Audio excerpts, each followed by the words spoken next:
Stark, you disintegrated Einstein. Calm down, Marty. I didn't disintegrate anything. The molecular structure of both Einstein and the car are completely intact. What if one of the most iconic movies of all time almost never existed? What if your favorite characters were nearly played by someone else? Or the legendary DeLorean was originally a refrigerator? Well, I like to joke that the one prediction that Back to the Future 2 got right was that Marty McFly would have a receding hairline. So that's And it worked? It has happened. Back to the Future is one of those rare films that blends science fiction with adventure and comedy so effortlessly that it's become part of popular culture. While the story of Marty McFly traveling through time is familiar to most, fewer people know how different the film could have been, especially when it comes to one of its most iconic elements, the time machine itself. Today, most people instantly picture the DeLorean when they think about time travel. Its sleek silver frame, gull-winged doors, and flashing blue lights have made it one of cinema's most memorable vehicles. But what many don't realize is that the DeLorean wasn't part of the original plan at all. In fact, the filmmakers originally imagined the time machine as something much more static and far less stylish. In early drafts of the script, the time machine wasn't a car. It was more of a stationary unit, a large boxy device that resembled a chamber or pod. At one stage, the concept even involved using a refrigerator as the core mechanism for time travel.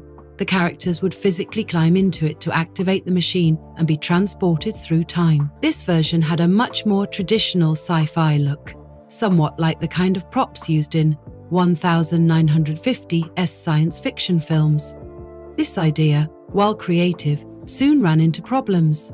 For one, it didn't offer much in terms of cinematic excitement. From a visual standpoint, a refrigerator just didn't carry the same appeal as something fast-moving or sleek. It also presented logistical issues. If the characters needed to move the time machine around, how would they do that with a bulky household appliance? It would limit the action to one location, or require increasingly implausible explanations. Director Robert Zemeckis and screenwriter Bob Gale quickly realized that mobility was essential. Time travel, in their minds, wasn't just a scientific process, it was part of the adventure. And to keep the adventure going, the time machine had to be something that could go wherever the characters needed to be. It had to move. This shift in thinking led them to explore different mobile options. The breakthrough came when they started considering vehicles. A car would solve a number of problems at once. It was mobile, familiar to audiences, and could easily be modified to look futuristic or otherworldly. The only question was, which car? The DeLorean DMC-12 was the answer. It wasn't the most popular car at the time. In fact, the company that made it had already gone bankrupt. But it stood out visually. With its brushed stainless steel body and signature gull-wing doors, it already looked like something out of the future. The moment they saw it, Zemeckis and Gale knew it was perfect. It didn't just carry the characters through time, it helped define the tone of the movie.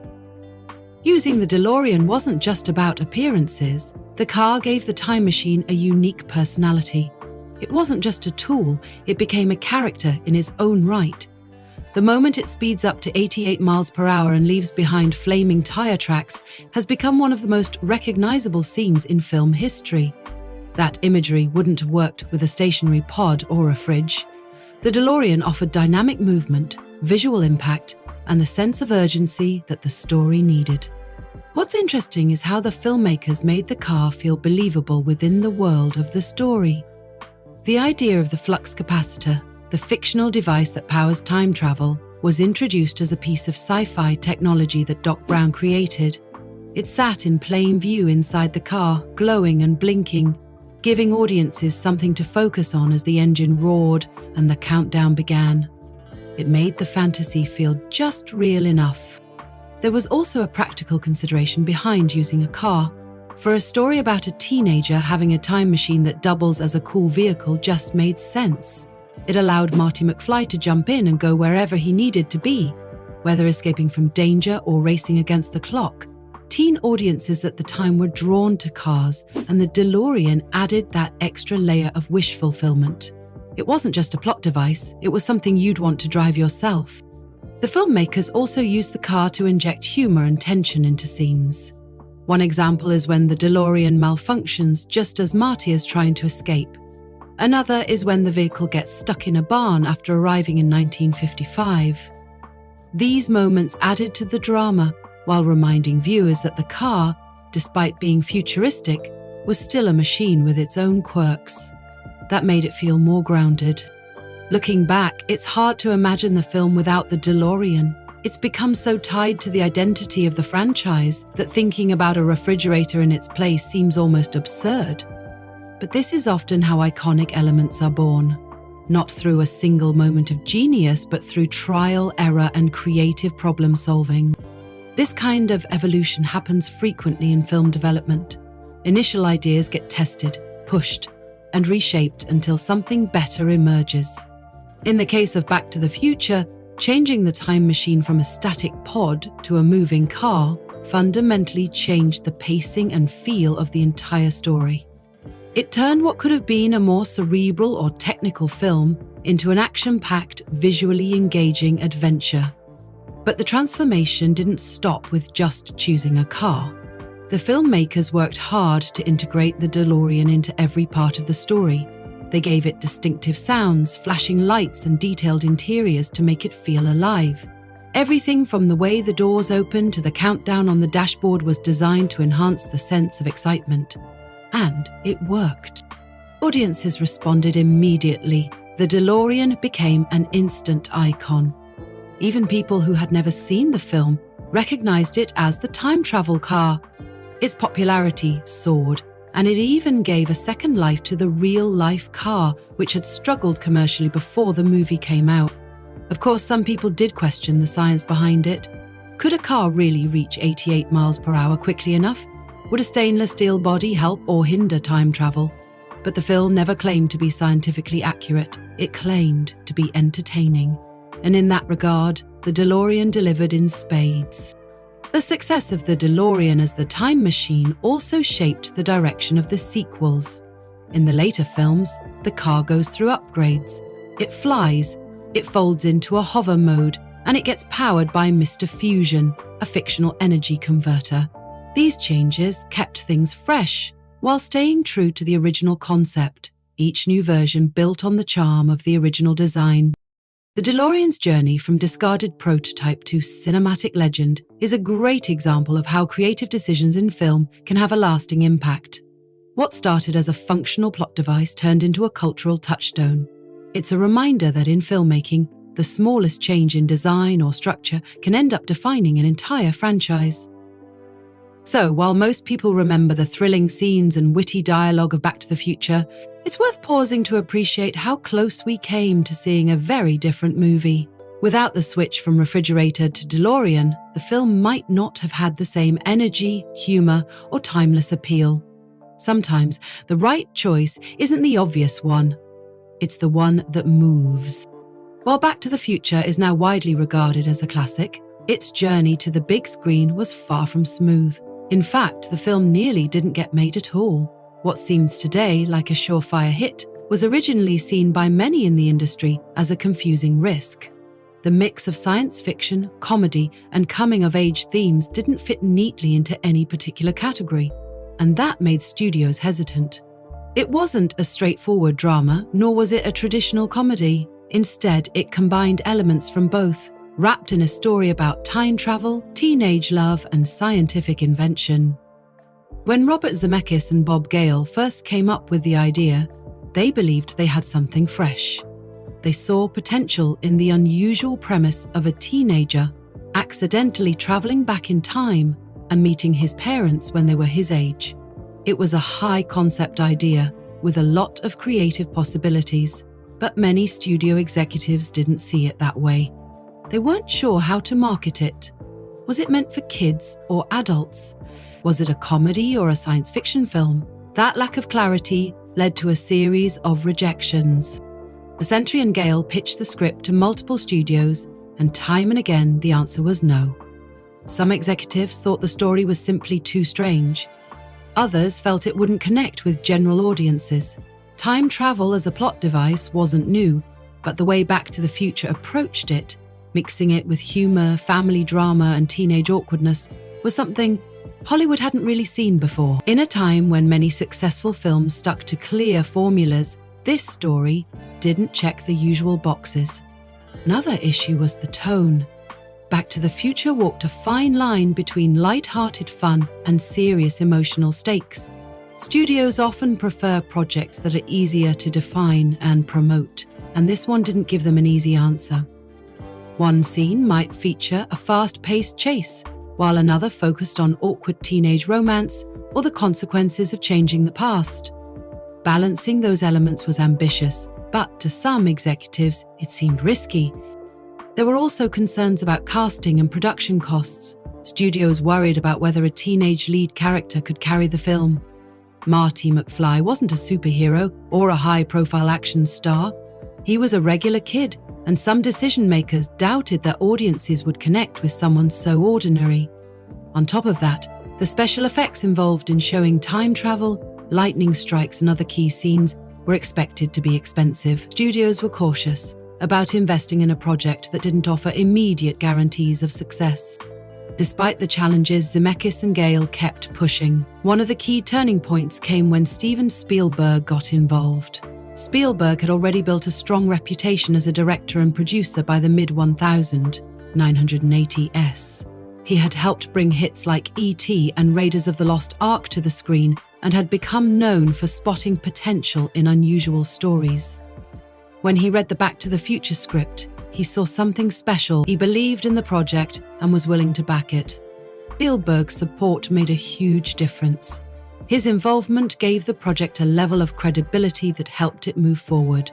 Universal Pictures eventually agreed to produce the film, in part because Spielberg's name was attached. Even then, there were still doubts. The studio wasn't entirely convinced that the film would be a hit, but they trusted Spielberg's instincts enough to take a chance.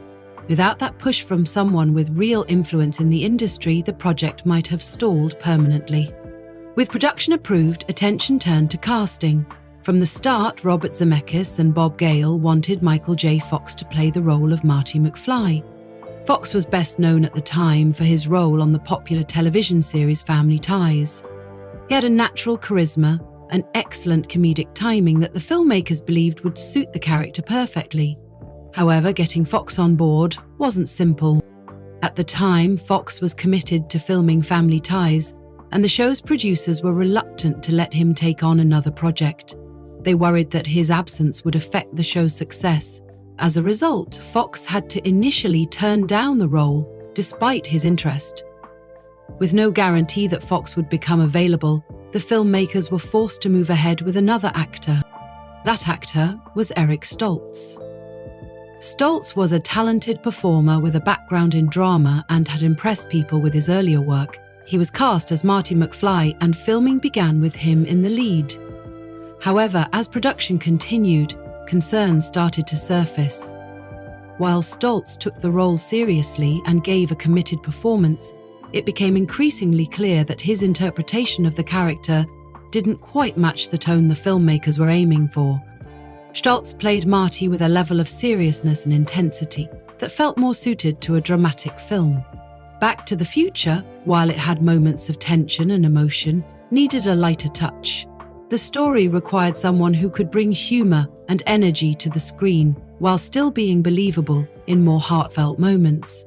After reviewing the footage and discussing their options, the team made the difficult decision to recast the role.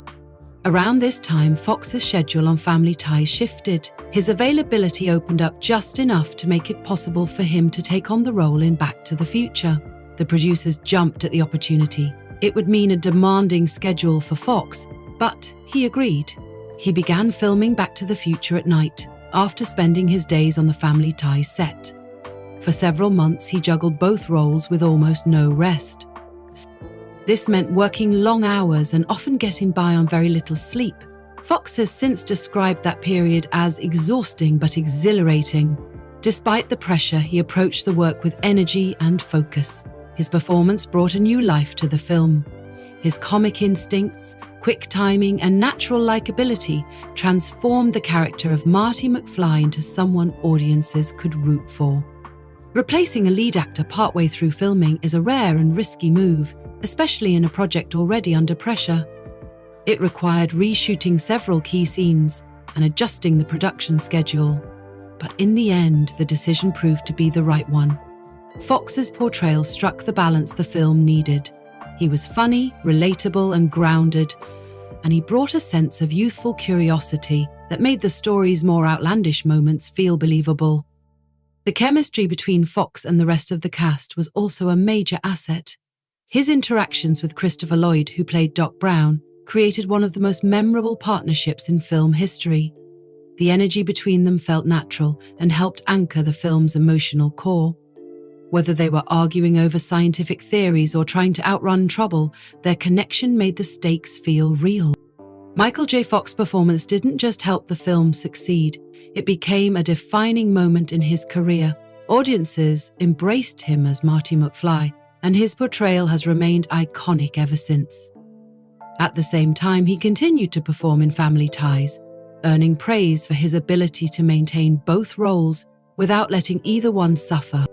Behind the scenes, Fox has spoken with respect about the actor he replaced. He has acknowledged that Eric Stoltz is a talented performer and that stepping into the role after someone else had already started was a challenge.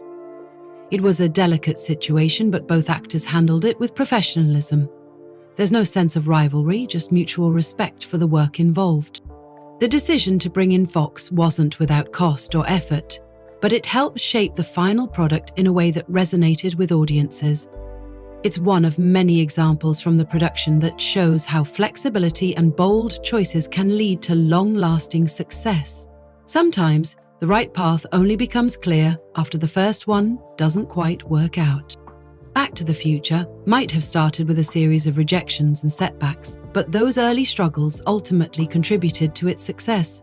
The determination of the filmmakers, the willingness to make hard choices, and the energy that Michael J. Fox brought to the project all played a part in turning a once-rejected script into a timeless piece of cinematic history. While Michael J. Fox is now inseparable from the role of Marty McFly, his journey to becoming the face of the Back to the Future franchise came with more than just casting challenges. Once he joined the film, he faced one of the most demanding schedules any actor could imagine. At the time, Fox was still fully committed to his leading role on the television sitcom Family Ties, where he played Alex P. Heaton, a character that had become a household name in the US. That show was at the height of its popularity and couldn't afford to lose him, even temporarily.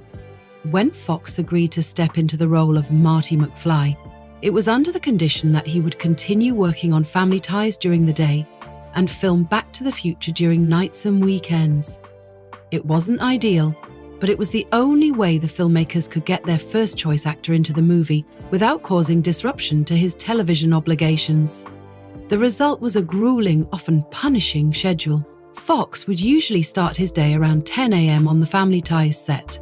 After finishing up there by evening, he'd be driven straight to the Back to the Future set, often arriving by 9 p.m., and filming would go on until the early hours of the morning, sometimes 2 or 3 a.m. He then had to get a few hours of sleep and do it all over again. This routine went on for months, testing his physical and mental limits. Fox later admitted in interviews that he barely slept during this period. He lived off caffeine, sheer willpower, and a love for the work. Despite the pressure and exhaustion, he didn't let it affect his performance. On the contrary, he brought a kind of energy and spontaneity to the role that perfectly matched the tone of the film. His portrayal of Marty felt genuine, fun, and full of heart, and that authenticity resonated with audiences across generations. Importantly, this wasn't just a solo effort. The production team had to be incredibly flexible and efficient. Scenes with Fox were scheduled around his availability, and the entire crew adjusted to work in unusual hours to accommodate the dual demands of his career. It was a team effort that paid off, but at the time, it was a significant logistical challenge. Fox's dedication to both projects didn't go unnoticed. Industry insiders and audiences alike were impressed by his work ethic. It's rare for an actor to juggle two major roles at once and succeed so well in both. His work on Family Ties continued to be well received, while his performance in Back to the Future launched him into film stardom. The casting of Fox also had ripple effects across the rest of the production. One area where this became especially noticeable was in the dynamic between Fox and his co-stars, particularly Leah Thompson, who played Lorraine Baines McFly, Marty's mother in the 1950S storyline. Although the chemistry between them appeared effortless on screen, their working relationship started off on somewhat shaky ground. Thompson had originally been cast alongside Eric Stoltz, the actor initially chosen to play Marty. She and Stoltz had worked together during the early weeks of filming and had developed a sense of camaraderie. Stoltz was known for his method acting approach, often staying in character between takes and treating the role with deep seriousness. For Thompson and others on set, this tone initially set the pace for how the film would be performed. When Stoltz was let go and Fox came in, the sudden change threw off that rhythm. While Fox was also a dedicated actor, his approach was very different. He brought a lighter, more comedic energy to the role, and his experience in television gave him a sharper sense of timing and adaptability. But Thompson didn't immediately warm to the change. She later admitted that she viewed Fox as primarily a TV actor, which at the time was sometimes seen as less prestigious than working in film. There was an unspoken hierarchy in Hollywood, and Thompson had seen herself as a film performer. That bias, combined with the shock of Stoltz's removal, created a distance between them at first. The set itself was still under pressure. Many scenes had to be reshot quickly, and Fox was joining a cast and crew already deep into the production. On top of that, he was clearly exhausted from his double workload. But despite the circumstances, Fox maintained a consistently positive attitude. He showed up ready to work, stayed professional, and gradually won people over with his humor, humility, and dedication. As Thompson and Fox began filming more scenes together, particularly those in the 1950S, where Lorraine flirts with the young Marty, something shifted. Thompson started to see the value in Fox's interpretation of the character. His light-hearted style didn't diminish the emotional stakes. Instead, it made the film's more bizarre or surreal moments feel more grounded. He began to respect his instincts, and their on-screen chemistry began to blossom. What started off as an awkward pairing turned into one of the film's greatest strengths. Their scenes together captured a strange, comedic charm that was both awkward and sweet, matching the tone the film was aiming for. That balance might not have worked as well without the tension that came before it. In a way, the initial friction between the actors gave their scenes a sense of realism, especially given the bizarre nature of their characters' relationship. Thompson has since spoken candidly about that early tension and her own assumptions. She admitted that her loyalty to Stoltz and her biases about television actors clouded her judgment. But with time, she came to appreciate Fox's performance and the direction the film took. Rather than deny the early issues, she's been open about how her opinion changed and how working with Fox ultimately helped shape her own performance. Meanwhile, Fox himself handled the situation with grace. He never showed resentment or frustration at being the second actor cast. He stepped into the role with humility and treated the team with respect. His ability to bring the cast and crew together helped smooth over some of the earlier tensions. Over time, he and Thompson built a genuine working relationship based on mutual respect. These behind-the-scenes dynamics highlight how much of filmmaking relies on adaptation. It's not just about having a good script or special effects, the human element, how actors and directors work together, how they respond to change, plays a massive role in the final result. In the case of Back to the Future, it was that mix of talent, timing, and adjustment that made the story come alive. Another relationship that played a critical role in the film's success was the one between Fox and Christopher Lloyd, who played Doc Brown. Their on-screen partnership was one of the most memorable aspects of the film. Despite the difference in their characters' personalities, Marty being the laid-back teen and Doc being the eccentric scientist, the actors clicked immediately. Their interactions felt natural, unscripted at times, and full of a spontaneous energy that kept the audience engaged. Fox's ability to adapt to Lloyd's theatrical delivery and vice versa allowed their scenes to flow smoothly. Whether they were working out the mechanics of time travel or escaping danger, their back and forth was always lively and engaging. The filmmakers capitalized on this chemistry by giving them more time together on screen, and it paid off. The relationship between Marty and Doc became the emotional core of the film and was a big part of why the story resonated so deeply. In a project filled with logistical challenges, tight schedules, and emotional shifts, Michael J. Fox became the unifying force that helped steer the production towards success. His willingness to work hard, adapt quickly, and maintain a positive presence set the tone for everyone else. His version of Marty McFly wasn't just a performance. It was the result of months of physical strain, professional focus, and personal resilience. Looking back, it's clear that the decision to bring Fox on board didn't just improve the film, it changed it completely. His arrival reshaped the tone, revitalized the performances, and gave Back to the Future the heart and humor it needed. It's a reminder that behind every great film are countless moments where things could have gone differently. But thanks to the right choices and the hard work of people like Fox, the result was something truly timeless. Christopher Lloyd is now seen by many as the one and only Doc Brown. His performance as the eccentric inventor with wild hair, manic energy, and unpredictable brilliance has become legendary. But what fans may not know is that Lloyd nearly turned down the role altogether. When he first received a script for Back to the Future, he didn't immediately see its potential. At the time, Lloyd had already built a solid career. He'd appeared in One Flew Over the Cuckoo's Nest, Star Trek III, The Search for Spock, and played Reverend Jim on the sitcom Taxi. He wasn't actively looking for work, and the offer didn't initially strike him as something he needed to take on. According to various accounts, Lloyd barely skimmed the script when it was first given to him. He considered the character to be too over the top, maybe even cartoonish. The idea of playing a mad scientist in a time travel movie didn't feel like the kind of role he typically went for. For a short while, he set it aside and was ready to decline.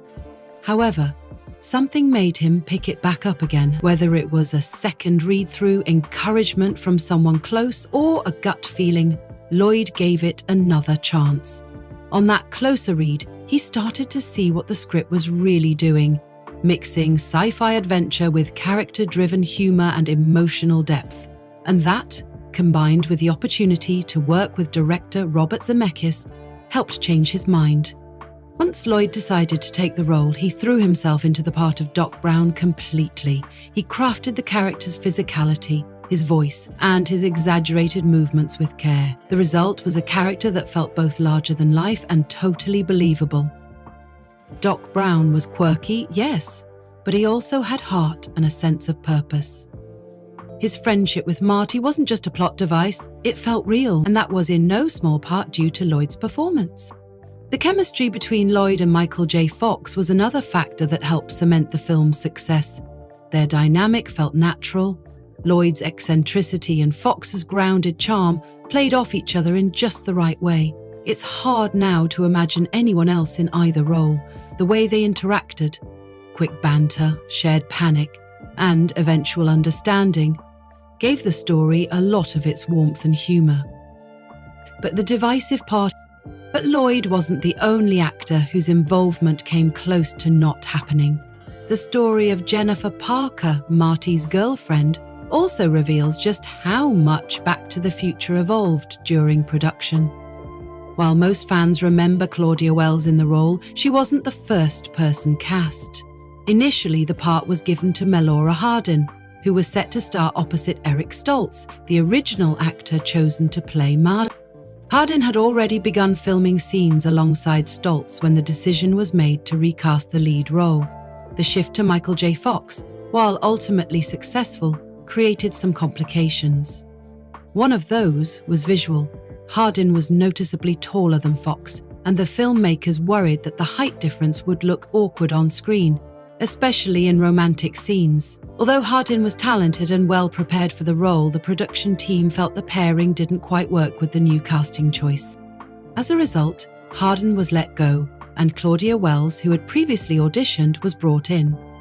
Wells fit the new dynamic more naturally, not just in terms of appearance, but also in tone and energy. Her performance complemented Fox's, and she managed to bring sincerity and warmth to a role that, while limited in screen time, was still important to the story. Being dropped from a high-profile project like this could have been a major setback for Hardin, but she continued her acting career and eventually gained recognition for other roles, particularly in television. In interviews, she has spoken about the experience with grace, acknowledging her disappointment but without bitterness. Her career remained steady, and she later became well known for playing Jan Levinson in The Office. The way casting decisions unfolded during Back to the Future shows how unpredictable the filmmaking process can be.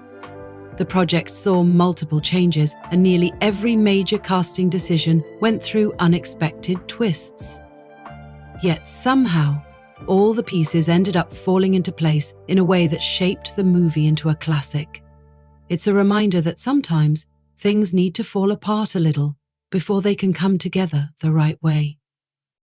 Fast forward to 2025, and the impact of Back to the Future continues to be felt.